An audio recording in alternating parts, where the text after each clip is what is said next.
So yan guys, magpiprepare kami ng ilaw para sa Mega Trade guys. Yan, inaayos na namin yung terminal niyan. Tinatap namin. Linalagyan pala namin yan guys ng connector para pag once na ma-fix na namin yung housing, mabilis na lang mag-tap. Yan guys, may kasama pala ako dyan. Dyan sa katabi ko yung isang kasama ko. Marami pa nang linalagyan namin ng ganyan guys.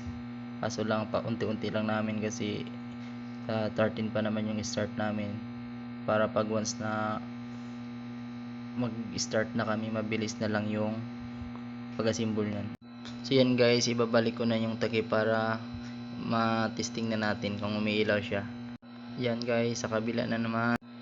So yan, pagtapos yan guys, yan ilalagay ko na yung bulb. T5 pala yan guys.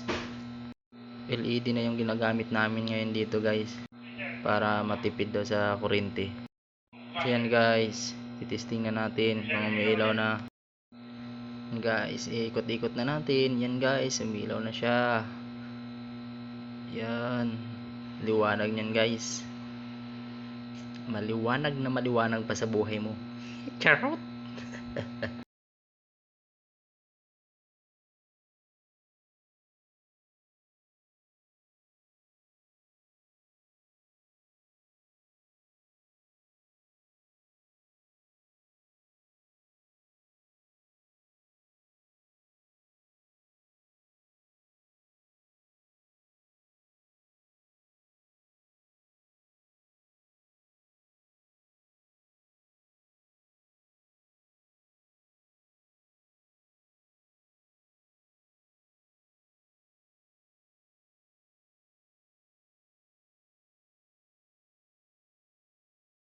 2,000 years later.